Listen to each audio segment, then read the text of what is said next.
Shalom, everyone, and welcome to the Middle East and beyond. I'm Barry Stagner, here with Amir Sarfati, and our hope today is in this age of media misinformation to present the truth to you without any political or ideological bias or influence about the important stories happening around the world, especially as they relate to Bible prophecy. Amir, good to see you. Good to see you, Pastor Barry. I hope you're warmer than where I am right now. This is pretty cold here in Denmark. We're up for a nice speaking tour that will start tomorrow and will include a few places here in the southwest and also in the capital, Copenhagen. Well, we'll be praying for these events, that God would move mightily. Lord knows Denmark needs Jesus and all the things happening not only there, but in Europe and around the world. And Amir, why don't you this week open us up in prayer? No problem. So, Father, we thank you so much that you are the creator of this universe. You are in control of everything. Although oftentimes we lose heart, we think that things are out of control. Things are not. Lord, you allow things to happen, and things happen for a reason, for a season. And we ask now that this broadcast today will bring a lot of comfort, encouragement, and also boldness to the hearts and the minds and the spirit of your people. We thank you and we bless you in Yeshua's name. Amen. Amen. Amir, I think as always, we need to start, as the title of the program indicates, with the Middle East. And it's curious that here we've got basically 141 square miles on the southern end of Israel that has drawn world attention. Literally, I think it would be quite easy to say that everybody's got an opinion about the Gaza Strip. And maybe you can bring us up to speed on several things, one being the current ground efforts there. Also, the negotiations for a ceasefire. And then I think there needs to be some clarity on the issue of relocation, because, you know, there's a lot of media opinion out there, misinformation being presented, and not everybody in the Gaza Strip is against it. So maybe you can inform us on those things. Definitely. And again, good that you mentioned that there's a lot of media bias. The media is no longer a way to learn what's really going on. Get away from them, run from them. And we offer you a new media. That's what we're doing. And I'm telling you guys, this is your only way to understand what really is going on. As far as Gaza is controlled, Pastor Barry, we have to remember that we still have got anything between 22 and 24 living hostages in the hands of Hamas, together with dozens of dead hostages. Israel aims to do whatever it can to bring them all back, but we have to be fair, we have to be honest. Everyone in Israel, and even among the parents and the families of the hostages, we all know it is impossible for Hamas to get them all back, because then Hamas will cease to exist. And they know that, and we know that. So Israel has given Hamas time in between to make up his mind and get back. And according to the Witkoff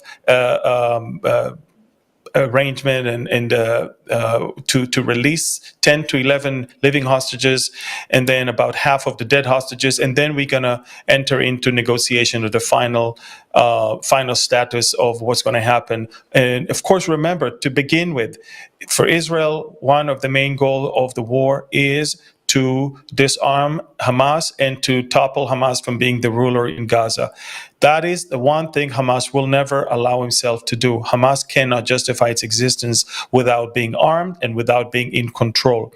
So we have to remember, it's to be or not to be. Israel has decided to put more pressure, apply more pressure by resuming the fighting. Not yet in the strength that we are planning on, but we've decided from now on negotiations will be under fire. That's what Prime Minister Netanyahu said.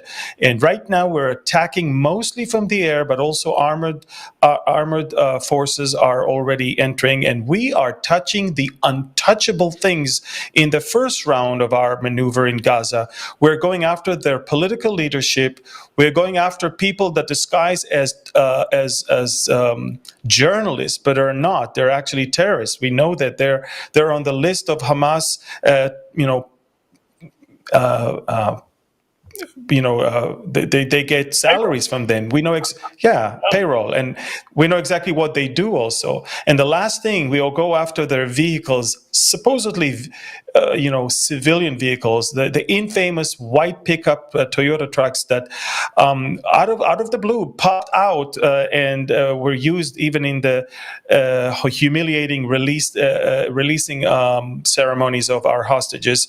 And so Israel is going after all of these things. We cut already all the humanitarian aid. We're doing this. We're mounting more and more pressure. And when the time comes and we realize there is nothing else to do and there is nothing left to do besides full-blown all hell breaking out, then five divisions are going to attack from all sides. Let's look at the map, Pastor Barry, and see. We cleared Gaza Strip. We left only presence in the security perimeter around it, including the Philadelphia corridor, and that's what you see. We cleared, and now we took back the Netzarim corridor. We sliced the Gaza Strip into two, and we're pushing everyone from the north towards the south, everyone from the very south towards the north, and eventually we will gather them all in one small area until Hamas is decimated, Hamas is destroyed, and we're doing that for the most part from the air so far. This is just an interim phase right now, Pastor Barry. We will increase the intensity as we see if Hamas, is going to do something about hostages.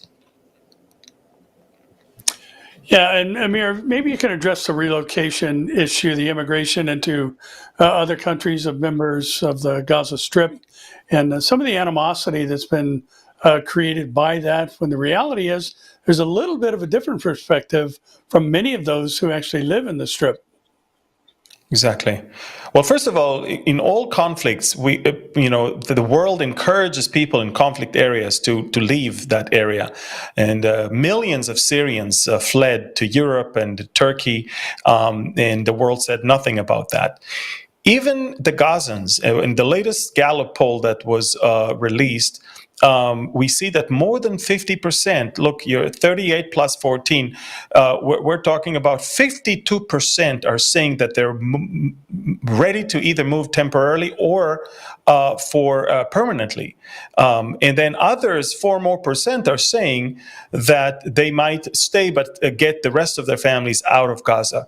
And this is just an example to how the world, decides for the Palestinians and not ask them anything.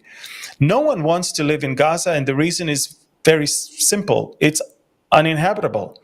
And it will be even more uninhabitable after this current phase where we are destroying more and more and more infrastructures, because for us, anything that Hamas is using is a terror base, whether it's a hospital, university, clinic, whether it's even a tent of displaced people. If Hamas is operating from it, we are going to destroy it. And so people will find out that in order to be away from Hamas, they need to leave Gaza, because Hamas will not leave them. And so they need to leave Hamas. And the only way to do that is to leave the Gaza Strip. And President Trump made it very clear, Gaza is uninhabitable. To ask them to stay is to basically sentence them to death. So we already are working hard on establishing a mechanism that will not just encourage them to leave, but will take practical steps on how to do it and how to arrange it. We are looking for countries. And we already know that the UAE is a great instrument in convincing Egypt to receive at least anything from 500,000 to 700,000 Palestinians into the Sinai Peninsula area. But we know that Somaliland, near Somalia in Africa, is okay with that. We know some other countries that agree to receive. Everybody says there's 2 million people in Gaza. There's not 2 million people. There's hardly 1 million left.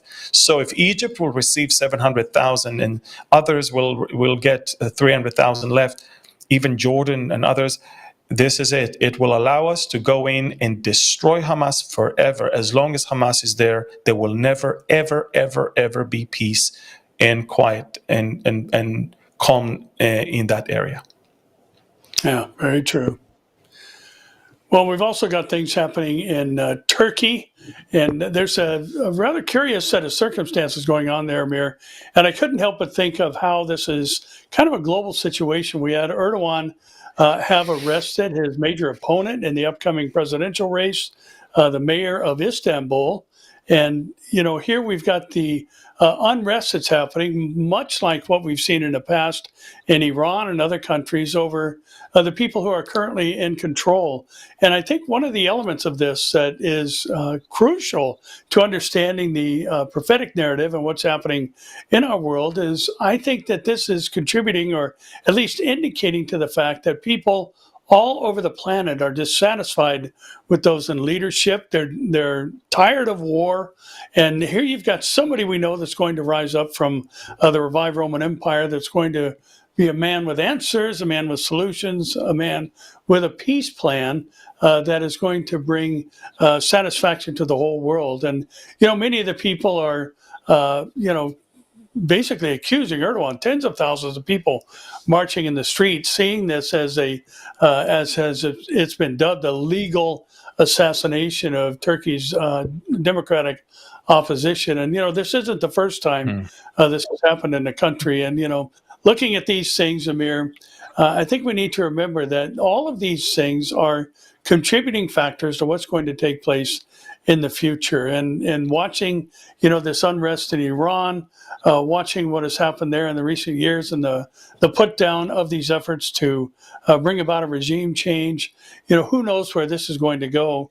And, it could be Erdogan, I wouldn't put it past him, that this is going to wind up with some type of violence at the end of it to bring it to a halt. And maybe you can talk about this. I think one of the things I've always found to be kind of a sad development with this change that's happened in the last 15 years in Turkey is Turkey used to be a major vacation destination point for people in Israel.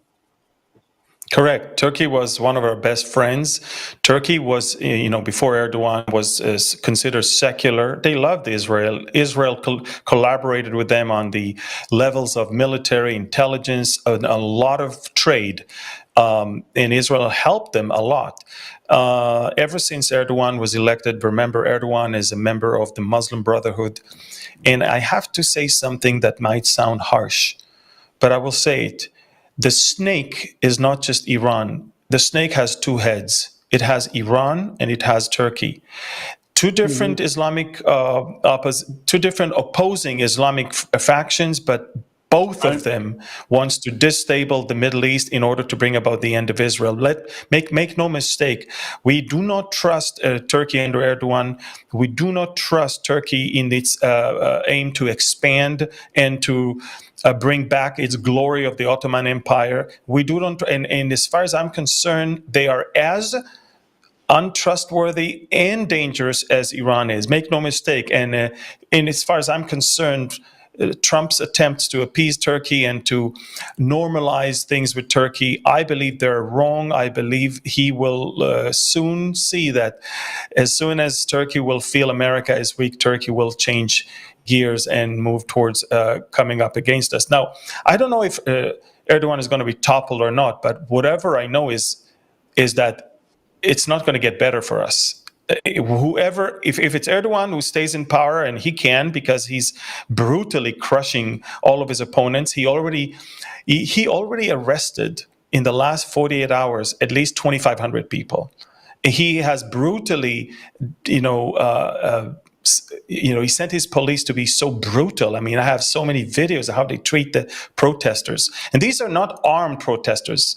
And he has the audacity to come against Israel and to call us Nazis and call Netanyahu Hitler when he is the the role model of how the Nazis used to operate in those days. But the thing is, Pastor Barry, Israel is noticing another very serious thing. A few days ago, there was an emergency meeting in the Prime Minister's office. We believe that Turkey received the green light from Syria to operate two major air bases in the northern part of Syria. and we are determined not to allow it to happen. So what Israel did in the last few days, twice, last night and the 2 nights before, we have destroyed everything that is left from the Assad regime, both airbase in Palmyra and in the Tias airbase, the T4. We destroyed the runways, we destroyed the infrastructure, we destroyed the control towers.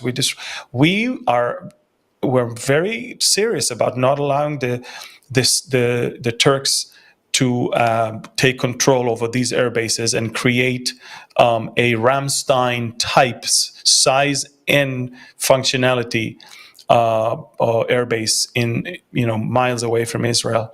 But as you know, they want to get closer and closer to us, and you and I know why. Oh, absolutely. Ezekiel 38, 39, Turkey is a major player. And Amir, I think what you said a moment ago is important in that Trump offering the potential of lifting of sanctions for Turkey, which of course would benefit them greatly, and even the ban on selling them the most advanced aircraft in the world, the F-35, is on the table in exchange for them removing the S-400 Russian missile defense system that's been installed there. And one of the offerings is to move it to a U.S. base so it doesn't have the ability to track F-35s and these other things. And I agree. I don't think the president maybe understands the role of Turkey, and we know, fortunately, what's going to happen in the future. And F-35 or not, we do know who's going to bring the Ezekiel war to the end, and that will be the Lord himself. Yes. And Amir, you mentioned last week the importance of the social media platforms and subscribing and liking and sharing and commenting. And I just wanted to point something out to the viewer because one of the things I think we recognize or need to is that we live in an age where things are different than they used to be. And, we're run now by algorithms, and these algorithms, we need to know how to play that game. And when you like or subscribe or comment or share, what that does is it opens up the potential for this program to be viewed by people who don't subscribe. I think we've all had things pop up on our feeds like, I wonder where that came from, why I'm seeing that. Well, it's because other people liked it, other people subscribe. So that will help us get this out into other people's media platforms so they can watch and understand what's really going on in the world, because we truly do live in an age of lies and deceptions. And Amir, every time you've said it, I laugh each time where you have labeled the media nights. And boy, I don't know that that's anything could be more true about this group we have today. Yeah. And Amir, you guys are seeing some rather interesting things develop in your own country, things that are very similar to the things that we're experiencing now. Some of the threats being made against those who not only are associated with the president, but the president himself. And I think some of these types of things are being manifested in your country as well. Exactly. There's a group of ex-generals and elite. They're the deep state of Israel. They have a grip on the secret services in Israel. They have a grip on financial branches, the judicial branch, the media, and they have a lot of money and a lot of time in their hand. And they're very frustrated with Netanyahu because he represents the people and he is not really representing them. They want to control the people. They do not want the people to have the power. Just like in America, they want Netanyahu dead. And when I say that, I mean it. They say it. They don't even hide it anymore. I hear it every day. The media is collaborating with them. I actually fear for Netanyahu's life, to be honest with you. I know that he is surrounded by Secret Service that may not even protect him as good as they need to. Because even the head of the secret police, the Shin Bet, is now being asked to resign, or they fired him basically, and he refuses to resign. He's the man that is responsible for the October 7th neglection. Between October 6th and October 7th, he saw all the red flags. He saw all the red lights. He did not alert anyone. In fact, the opposite. The forces on the ground were given and a command to clear the border. So, we need to find out what happened there. But one thing is for sure, he's the main person that is responsible for what happened that night or that horrible morning. And let me tell you something, Pastor Barry, the left, the liberal progressives that are so obsessed with killing or removing Netanyahu, they sanctified the head of the Shin Bet. They actually are willing to whitewash everything he did as long as it serves the purpose of toppling Netanyahu. Remember how many times President Trump was about to be killed, assassinated, and how the media nonchalantly just moved on. They never really took anything so seriously, and that's the way we see it now. And so as far as I'm concerned, Israel is in a place where there is an attempted coup d'etat. We're talking about they're using all they can, but the thing is the people are not with them. That the protests do not have more than a few thousand people, sometimes just a few hundreds. These are violent, brainwashed, psychotic people. And what can I tell you? I mean, we're having two different wars that we're fighting against right now. The war against 7 different fronts outside, and a war on the minds and the hearts of the Israelis to protect them from these lunatics. And they're trying to accuse Netanyahu for things he never did. They're trying to frame him and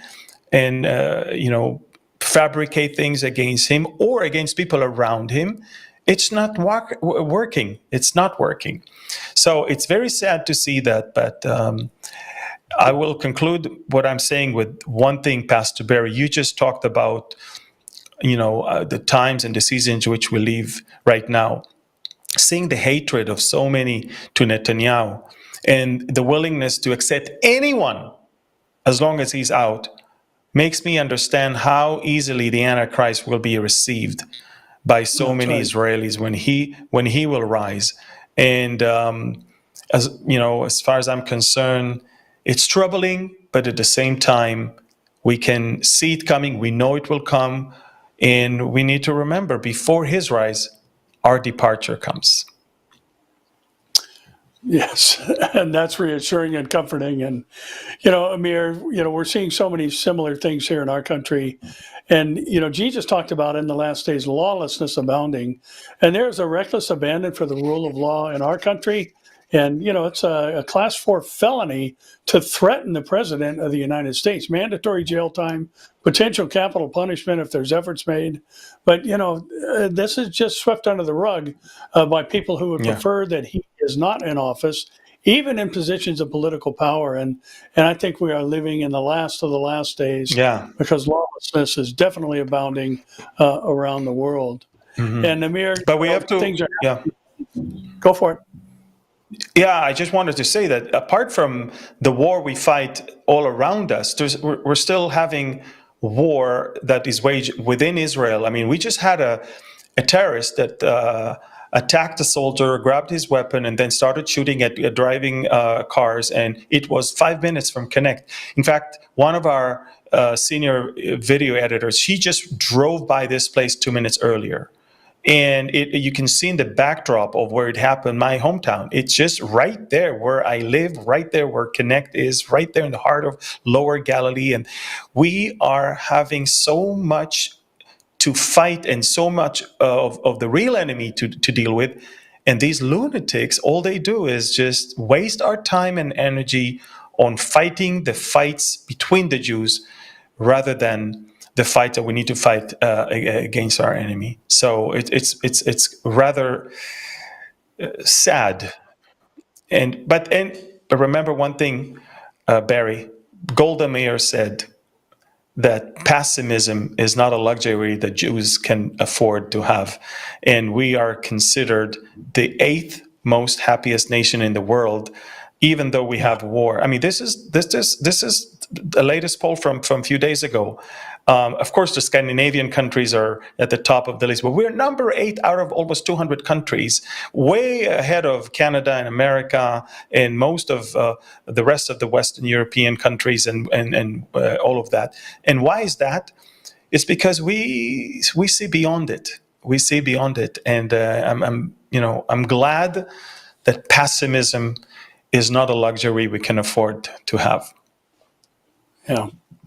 You know, Amir, I think just expanding on that, there's another country in the Middle East, Yemen, that a population of 33 million people, 24 million people in that country are in a category that would qualify them for humanitarian aid. In other words, in this one of the world's most underdeveloped countries, poverty is rampant. The vast majority of the population is impoverished, and yet they have the money to fire rockets at the Ben Gurion airport. Thankfully, they were intercepted, I believe it was over Jordan, and never even reached Israeli airspace. But they continue to invest money in the destruction of the nation of Israel, in the interruption of Western thinking, and, again, watching what's happening in the Red Sea area in the U.S. now on day 11 of the attacks on Yemen, seeking to disable the abilities of the Houthis to disrupt the shipping lanes in the Red Sea, whether that be, the ships that are carrying cargo or even the military ships that they continue to attack. But again, we've got another country that couldn't care less about its citizenry and cares more about the destruction of Israel. And I think this points to what we talked about last week. All this stuff going on in the world is spiritual. And, I know are focused on world events, not necessarily related to biblical prophecy per se. But Amir, I have to say, I have a hard time finding a story that's not related to biblical prophecy in light of what's happening with the focal center of the world, just like Zechariah 12:3 said. Jerusalem, which I believe could be much like the moniker of London or Washington, D.C., representative of the whole country, which would include the Gaza Strip. It's a burdensome stone. Israel is a burdensome stone to the whole world. And the Lord gave a very stern warning about those who would heave it away, that he himself will defend them and cut them into pieces. So it is just a bizarre time, Amir, to see, Yes. these efforts to strike fear. And when you have to fly all the way across Saudi Arabia and the defense systems that Israel has at their disposal, the motive behind this attack from Yemen on the Ben Gurion airport is nothing more than to cause people to go into shelters, instill fear in them, and disrupt the life and the happiness that you just talked about of the Israeli citizenry, but not going to work. No, it's not going to work. And as people could see on the map that we just showed, and we may be able to show it again, Israel is not only destroying those rockets above the atmosphere, outside of our borders, but sometimes big sharpness or big parts of those rockets are still big enough to cause damage when they fall. And so Israel is using the arrow to impact and explode the rocket, but then we use the Iron Dome to hit the smaller pieces in order to get them smashed to tiny pieces and not hurt anyone when they fall. And that is why we have a wide range of alarms all across central Israel, as you can see right now, because when we destroy the rockets above foreign countries, still big portions of that ballistic missile can fall, and we just don't want anyone to get hurt. That's all. But Israelis are not afraid anymore of all of this. We have graduated the Yemeni ballistic missiles academy. We can handle all of that. We don't take them as seriously as we used to because they don't pose a big threat. And a lot of it is thanks to President Trump and his decisive decision to basically decimate them. I mean, tons of their leaders have been killed. In fact, there's a rumor, I don't know if it's true, but at least Yemenite sources are saying that their leader was killed. Abdel Malik al-Houthi was killed last night. Now, I wrote on Telegram that it's unconfirmed reports. There are some pictures of his body circulating. I couldn't show it because I wasn't 100% sure about that.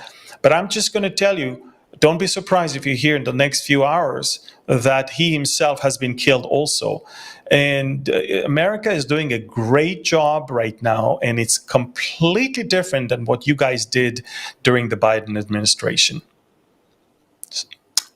Yeah, it's amazing how one man can have an influence that impacts other nations, and again, pointing to the one man who's going to have an influence over every nation. And I again, Amir, I just think everything is moving at breakneck speed toward the tribulation period, which, as you mentioned, has to be preceded by the rapture of the church, our blessed hope.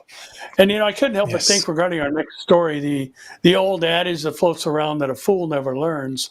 And you've got attacks coming from the northern border. Not everything is coming from the south.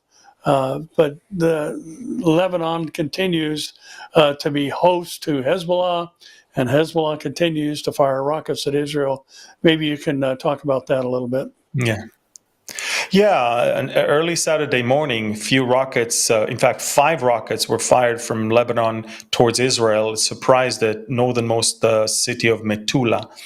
And of course, Israel, as you can see, is controlling 5 places and a whole strip of land in southern Lebanon. But they fired those rockets just to test us, just as they're doing now in Syria. They want to see if we're serious, and if they can, because all they do all day long is plotting against us. So they fire those rockets, you can see on the map, and as a response, Israel blanket raids all across not just southern Lebanon, but also the Bekaa Valley. And we were asked by the U.S. administration, please don't attack Beirut. We're trying to start something new with the new president. So go ahead, do whatever you need to do anywhere else. And we killed some key Hezbollah operatives. We destroyed weapon caches. We destroyed launchers. We destroyed a lot of infrastructures that we found out recently that they exist. And I think that they regret from firing those 5 poor rockets that didn't even cause any damage to Israel. But we made it very clear, we will not tolerate any violation of the ceasefire agreement. And as far as we're concerned, anything in southern Lebanon is under the control or the knowledge of Hezbollah. Even if it's not Hezbollah, Hezbollah knows everything that is going on there. Hezbollah turned blind eye and allowed someone else to do it, and Hezbollah has to pay the price for it. And as long as the Lebanese army is not going to disarm Hezbollah, we will have to do it. By the way, we're not the only ones that are saying that. Lebanese people are saying that. The Lebanese political figures are saying that we prefer that Israel will do that job of disarming Hezbollah. And you know why they say it? Because they don't trust their own army to do it.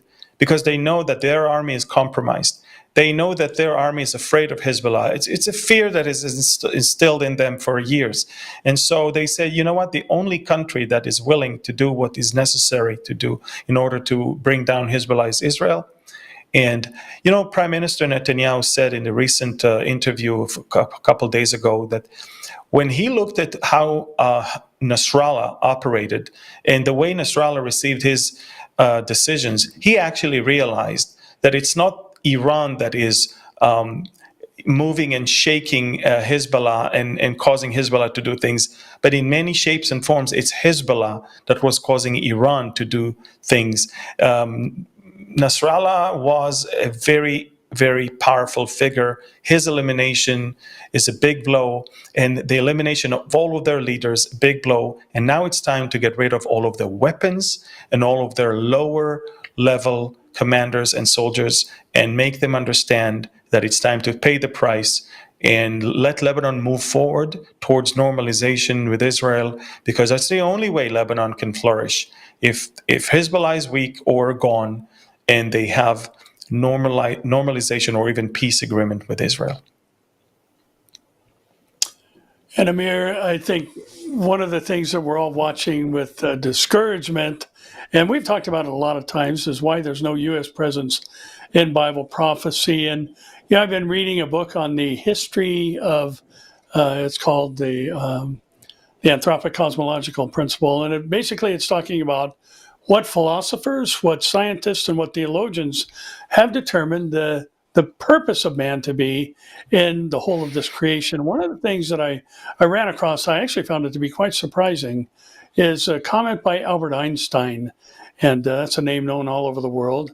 And one of the things that he said, much like a quote that's actually not something he actually ever said about darkness not existing. It's just the absence of light. But in line with that, what he did actually say is that evil does not exist. Evil is simply the absence of God in the human heart. And I thought, what a profound statement from this, obviously very intelligent man. And I think we're seeing, the manifestation of the absence of God, be it if somebody has another God that they have replaced the God of the Bible with, or if they've simply come up with a God of their own making and choosing. And the Barna Report is talking about, in a recent survey, that America is in need of spiritual renewal because less than half of Americans believe that God exists. And, some of the stats were very troubling. 60% of Americans do not believe that God exists. Among Americans who believe that God exists and affects lives, 38% define God as the most important element or component of their lives. 23% describe God as extremely important as a part of their lives. 18% characterize God as having a very important influence on their lives, and 14% agree that he was somewhat important in their lives, and 5% said, and these are people who believe that God exists and affects lives, only 5% of them said that God was not too important or not at all important to them. And, when we consider these things and look at what the Bible said was coming in the last days, not only the perilous times that Paul described in 2 Timothy 3, but also in 2 Timothy chapter 4, where he talked about the defection from truth. And, this is really, I think, what opens the door for evil to prevail.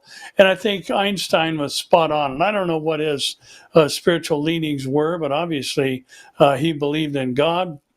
And the absence of God in the presence of the human heart allows for the existence of evil in our world. And things are growing darker and darker and darker. And the days are becoming more and more as they were in the days of Noah. Yeah. These are shocking numbers. I'm quite amazed. And you know what, Pastor Barry? When people say that things would get better and better and eventually the church is going to have dominion over the world, look at these numbers. I don't want to discourage anyone, but according to the Bible, things will not get better. Things will only get worse. And the fact that we need to be taken out of here, for God to judge the world is because things are going to get that bad. So bad news, we're not going to control all 7 mountains. We're not going to control the media and education and military. And we're not. If anything, we see that less and less godly people are in those key positions, and less people even believe in God, and less people are willing to even give their lives to God. And again, during the tribulation, there will be huge revival. We know that for a fact. So, unfortunately, the world has to get a very heavy spanking in order to, get back and to seeking God. And it reminds me of what the Lord said through Malachi to the people of Israel: through their affliction, they will earnestly seek me. And it seems like it applies to the rest of the world as well. And so, shocking numbers, but not surprising. Yeah, exactly.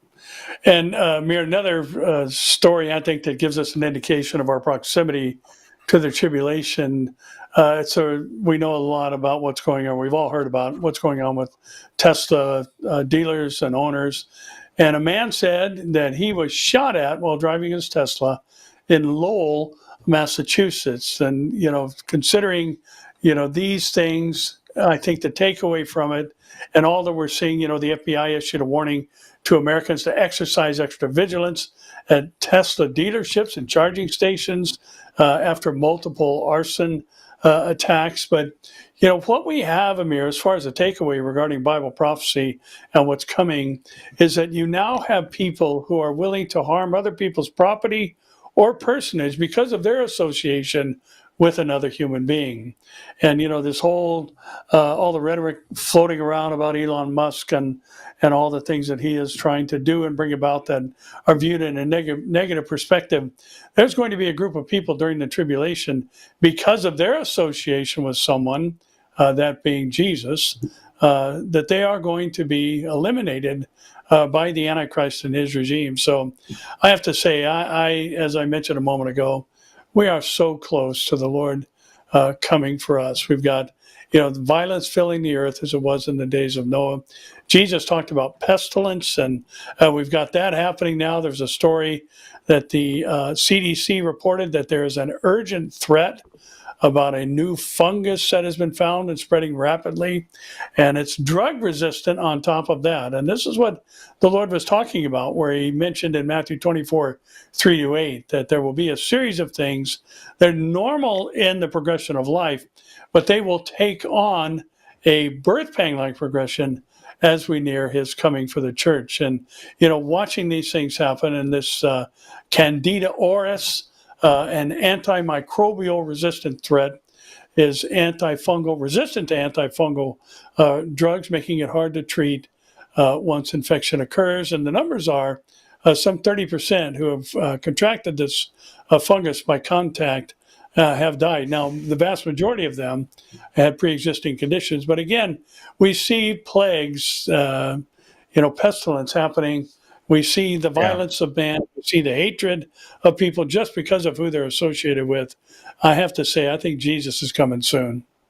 Absolutely, I agree with you. And it's the same tolerant people that convince you that you must switch to electric car in order to save the planet. And now, many of them bought the Teslas, and now look at what is happening to them. I mean, it's the double face. It's unbelievable. Pastor Barry, see, that's what I like about what we're doing, is connecting the dots and bringing people not only back to understanding what's going on around the world, but also understanding how it fits into the Bible. This is the media I believe Christians around the world should be consuming. Get rid of your mainstream media. They will poison you. This is the new media, and I'm speaking. I'm speaking seriously. I mean, you're being poisoned. And again, as Pastor Barry mentioned earlier, algorithm is the thing that we have a war against. And you are the soldiers, you have the weapon. The weapon is social media. We can give you ammunition, which is this broadcast and others like it. All you need to do is use it. Lock, load, and fire. How can you do it? You should like the video, you should write a comment, you should share it, and you should subscribe to our channels. And this will eventually cause this and other of our videos to appear and pop on the screen of many, many other people, so they can watch, they can learn, they can be educated, and they can also get closer to the Lord. I think it's time, Pastor Barry, that we move to the Q&A.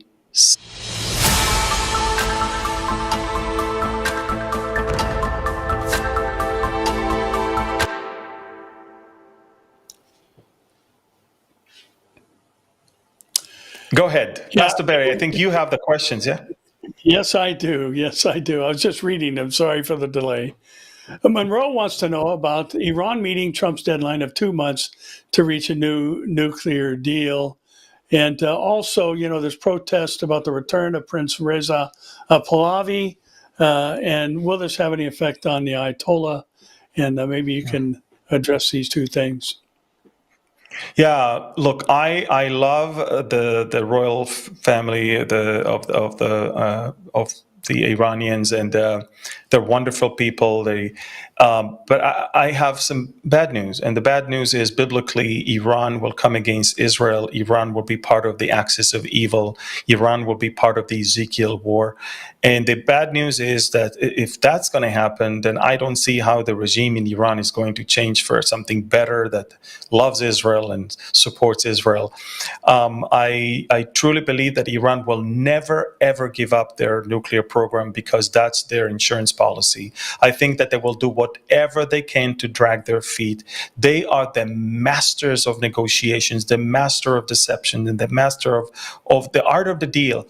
And so they will always come up with something that will cause you to give them more time, and then another thing to give them more time. And before you know it, they've got the weapon already, and you can't touch them.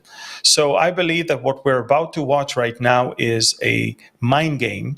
But I also believe that someone needs to tell President Trump that time is not in favor of America and Israel. And I also need to, just as I think he's getting some bad advices regarding Turkey and Qatar, I want to believe that he's getting better advices when it comes to Iran. I don't think he needs to give them time. I think that he needs to give them a very strict deadline to either accept a deal that will cause America to dismantle Iran's program, completely dismantle that nuclear program. The program that is called Ahmad, it's a program. It's a military nuclear program that they've been having since the 1990s, and they halted it between 2003 2006. But that's it.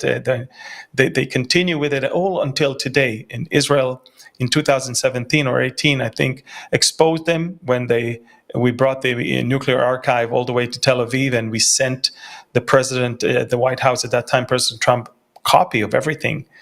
You've been lied to and deceived. That's why he pulled out of the deal then. Look, they will do whatever it takes. You will never, ever convince them not to have nuclear bomb. So I don't see how anything can happen besides some military confrontation that will keep them quiet for a while until America is going to grow weak, will step down from world superpower status, and that's when Russia will make the move and join with Turkey and Iran against Israel. Yeah, Mayor, I think one of the things people need to remember is that, their claim to enrich only to the level for energy purposes is a bull-faced lie, and anybody who knows anything about it would know that, because in order to enrich uranium to where you can use it for energy, you only have to have a concentration of U-235, one of the two isotopes that make up uranium in the raw form.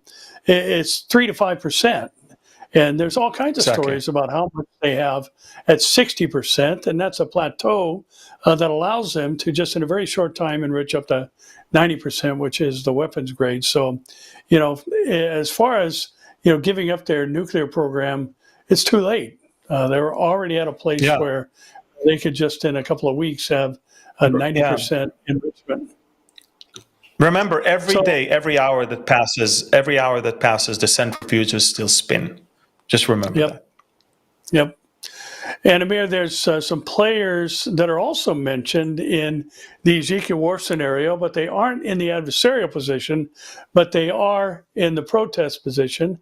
And that is mainly Sheba Dedan, which is modern-day Saudi Arabia geographically. And Larry wants to know, whose side is Saudi Arabia on? They're so big and so wealthy. Why don't they play a bigger role in the war? I don't trust the Saudis. I never trusted them. I will never trust them.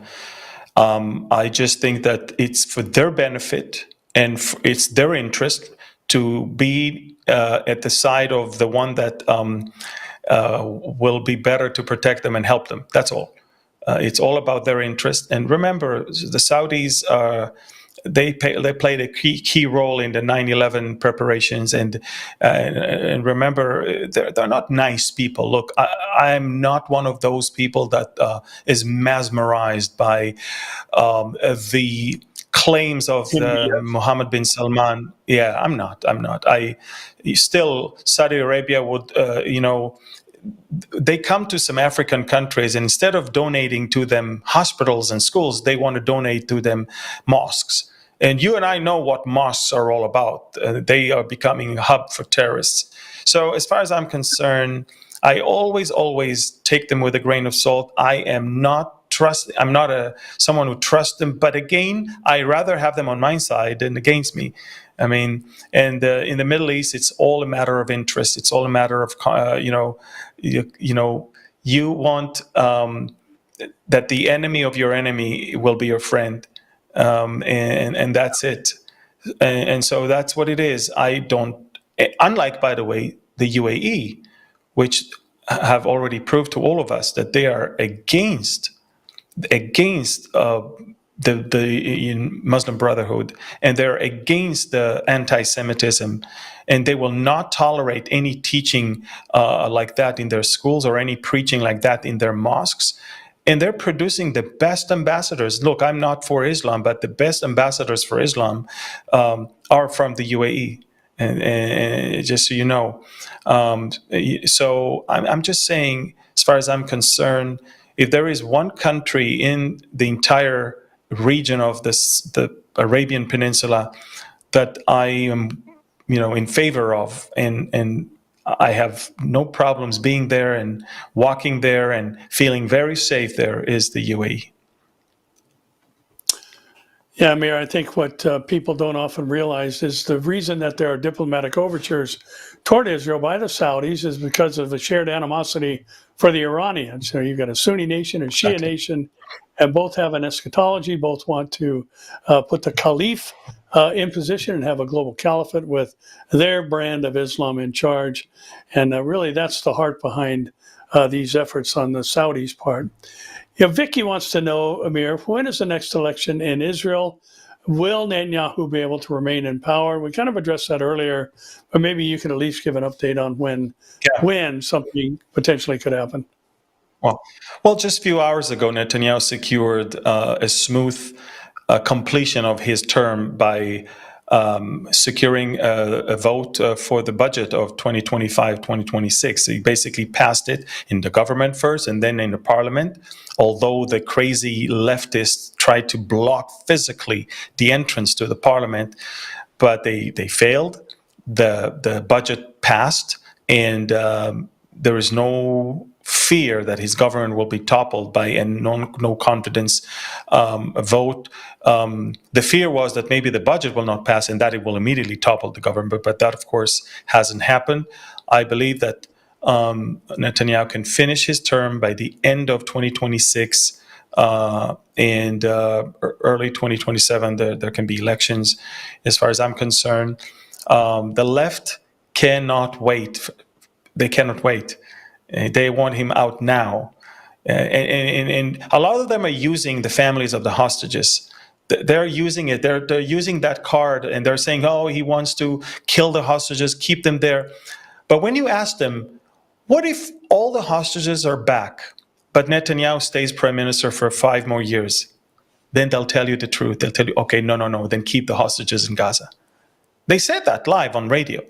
So I'm just telling you that it's all about hatred towards Netanyahu. It has nothing to do with the hostages, just like it was never about anything else. They don't really think that he is corrupt. They just framed him in order to kick him out. And it's the same old thing.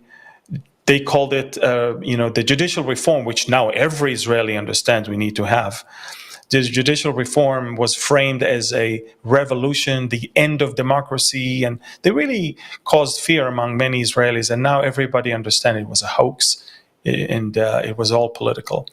So I think Netanyahu secured his way all the way until the end of his term this time. And again, it's a great timing for this question because he just passed the budget vote in the parliament a few hours ago. Amir, Keith is asking if oil plays a role in the current conflict in the Middle East, and will oil be the spoils that the nations come for? And I think what's implied there is in the Ezekiel invasion. And, obviously the U.S. involvement there with the Houthis in Yemen, and that is to keep the shipping lanes open. And here you've got, this region of the world where most of the oil comes from, and that's shipped all over the planet.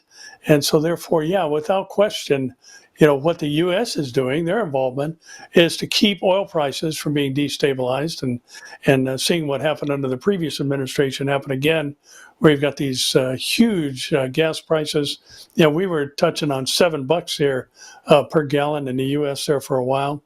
And Amir, the second part of the question, maybe you can address, is is oil the motivation for the invasion of the nations from the north into Israel? Well, we don't have much oil, but we do have much natural gas. So in our case, I believe it is energy, but it's probably not liquid oil. It's just natural gas. And yeah, so I totally believe that it is energy. I believe that that's the hook in the jaws of Russia to come down and to try to take booty and spoils. And I believe that for other reasons, Iran and Turkey will join them. And so, I mean, Iran doesn't need our gas, nor does Turkey. They want something else. But for Russia, this is it. So, yes, I believe it will play a significant role in, the reason and the timing of that war. And just another final question, I think, Amir. Karen is asking about the Muslim Brotherhood. We know they were established, I think it was 1925, in Egypt, largely Sunni Muslim country, and they have a very anti-Western culture mentality. And, the question I think that you could address that she asked on the second part was about, is the Muslim Brotherhood a terrorist-based group? Yes, it is. And that's why it's banned by all countries in the Middle East, except of, drum rolls, can you guess, which is the only country in the Middle East that is a democracy that is not outlawing the Muslim Brotherhood? It's There's Israel. only one democracy in the Middle East. Exactly. And we're the only country that foolishly is still having them somehow accepted. And in the last government, the government of change, they were even part of the coalition, God forbid. But all the countries, including Egypt, where they were born, ban them now. They all understand these are dangerous people. And the only country that is now actively allowing them to not just be there but rule is Turkey. Erdogan is Muslim Brotherhood. So that's what we have right now. I believe they're terrorists. I believe they have murderous ideology. I believe they definitely want Israel to be wiped out. And that is why I'm telling you, Erdogan is as dangerous as the Iranian Ayatollahs. Each has his own eschatological agenda, but both see that Israel has to be eliminated. Yeah. Well, thankfully, we know that's not going to happen. Exactly. And there is a God who fights for Israel, who neither sleeps nor slumbers. And for that, we are grateful. So, Amir, as we end the program, as we end every conference together, would you close us up with the Aaronic blessing in Hebrew? And I'll close in Greek, in English. In English. And as we do that, I want to remind everyone, just remember, please share this video with as many as you can. All right. יברכך אדוני וישמרך, יאר אדוני פניו אליך ויחונך, יישא אדוני פניו אליך וישם לך shalom. May the Lord bless you and keep you, make his face to shine upon you and be gracious unto you. May the Lord lift up his countenance toward you and give you his peace. Shalom. Yes. We pray this in Jesus' name. Yes. Amen. Amen. Amen. So thank you very much for watching this Mideast and Beyond. And again, subscribe to our YouTube channel, like, comment, and share this video. Please be good soldiers in this war that we can fight well together and beat the algorithm. Thank you, Pastor Barry, for taking the lead today. And I want to thank everyone from Denmark and Pastor Barry from California. And until next week, I want to bless you all and say shalom. Shalom.